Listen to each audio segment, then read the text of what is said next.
Vous en pensez quoi de la petite update de chambre? J'ai réagencé le bureau, tout ça? Non, c'est pas le sujet. On va essayer de faire un montage PC. Je dis bien essayer parce que je n'ai jamais monté d'ordinateur. Mais j'ai envie de dire pourquoi je pourrais pas y arriver. Derrière, vous avez plus ou moins tous les composants. Je vais faire un petit room tour pour vous montrer un petit peu les composants principaux un par un. Commençons par la base, le processeur. i7 13700 KF, donc pas de carte graphique mais overclockable. C'est un i7, donc multimédia, montage, tout ça, il n'y aura aucun problème. Niveau du SSD, pas de concession, encore une fois. Vitesse qui peuvent atteindre à 7500 mégabits en lecture et 7000 en écriture. Donc clairement, niveau de la RAM, on est sur du 32 Go, 6100 MHz, Corsair RGB blanc, full white quasiment. Niveau de la ventilation, les LED c'est joli, je suis désolé. Alors, si j'ai pas la mention Jean-Michel LED, tous ceux qu'on la rêve, je comprends pas. Water cooling, pareil chez Corsair. On est sur une config vraiment Corsair et MSI. Water cooling IQ H150i Capelix XT. Petit accessoire justement pour le water cooling, c'était en promotion pour avoir la version LCD. Alimentation 1000 watts modulaire Corsair. 1000 watts pour être large, pour peut-être faire de l'overclocking. Alors, elle a pas la dernière norme pour les nouvelles carafliques, donc le 12V WPR, je sais plus comment ça s'appelle,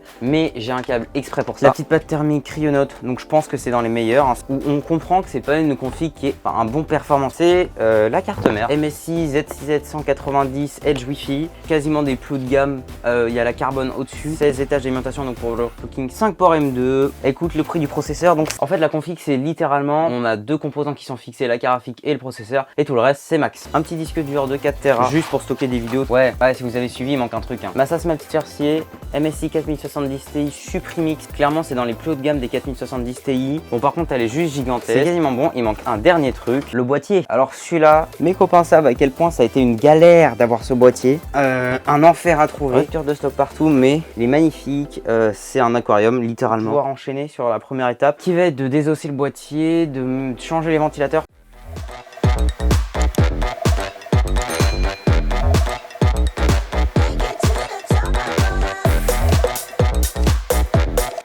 Donc premièrement, je démonte le boîtier, j'enlève les panneaux. Ensuite, je démonte les ventilateurs. Le boîtier est vraiment bien parce que les ventilateurs sont accrochés sur des panneaux. Bon là j'avoue je me suis fait un petit kiff, j'ai empilé tous les ventilateurs que j'avais avec les ventilateurs déjà sur le boîtier et ça fait un beau paquet de ventilateurs. Ensuite j'installe les ventilateurs en bas, je commence à mettre les vis puis je les visse par en dessous. Bien écoutez, je viens de finir d'installer et de remplacer les ventilateurs du boîtier. J'ai très peur pour un truc, c'est le câble management. Niveau des câbles ça va être un enfer après. On va passer à la partie la plus satisfaisante et la plus risquée en même temps, il va vraiment falloir être délicat. Mettre les composants sur la carte mère. Bon là vous voyez je déballe la bête, c'est quand même un très gros bébé. Bon je commence par le plus risqué, installer le processeur. Et j'ai eu de la chance parce que ça s'est très bien passé, j'ai eu aucun problème et le petit capot qui saute sans difficulté. Ensuite on installe le SSD. Alors là vous le voyez pas mais j'ai vraiment galéré parce que la petite attache ne marchait pas, donc j'ai dû la déplacer avec l'autre attache. On est sur de la Corsair Vengeance RGB 32 Go en 6200 MHz. Le petit moment satisfaisant.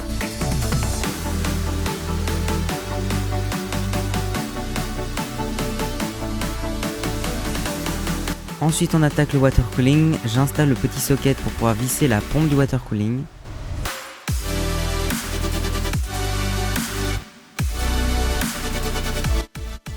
Là je démarre les opérations sur le boîtier. Première étape, installer la carte mère. Puis une fois qu'elle est bien calée, je visse les vis.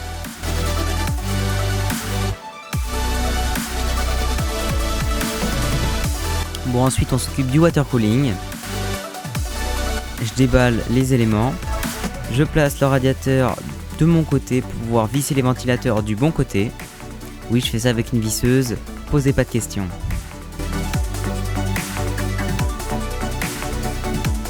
Et puis le début de l'enfer, le début du câble management. Alors j'essaye de séparer les câbles des ventilateurs, mais bon, vous voyez, il y en a énormément. Et encore, c'est que le début, il n'y a pas encore l'alimentation. Ensuite, j'installe le disque dur. Ensuite, je place l'alimentation et je commence à placer les câbles d'alimentation. Puis le water cooling. Alors là, c'était un peu galère, je sais pas trop comment le mettre, donc j'ai essayé plusieurs choses. Et puis je l'ai mis comme ça, parce que je trouve que ça rend très bien. Donc j'enlève la pâte thermique qu'il y avait déjà parce que j'en ai mis une nouvelle plus performante. Et puis j'essaye de passer les câbles comme je peux.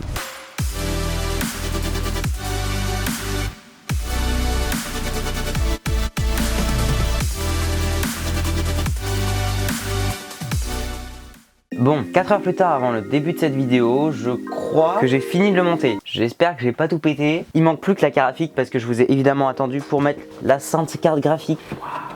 Elle est monstrueuse. Elle est juste énorme. C'est vraiment le moment de la mettre.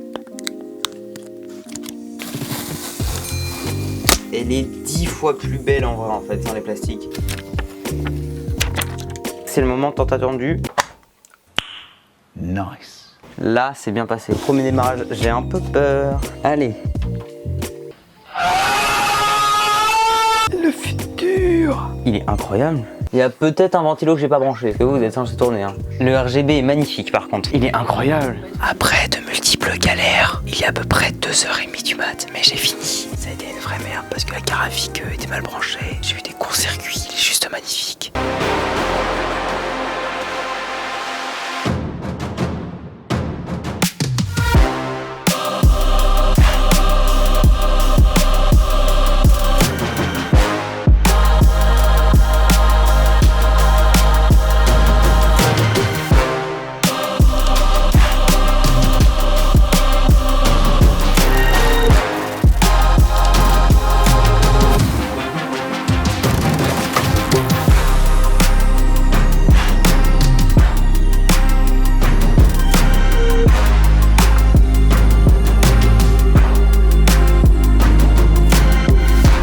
Bon ben voilà, vous savez comment j'ai créé cette machine de guerre. Si jamais vous êtes intéressé par quelques produits, que ce soit les composants, tout ça, tout est en description, c'est des liens Amazon affiliés, donc c'est pas plus cher pour vous. Juste si vous achetez par ce lien, ça me soutient directement. Et si vous voulez savoir comment j'ai transformé cette chambre avec un bureau et un nouveau néon, c'est dans cette vidéo.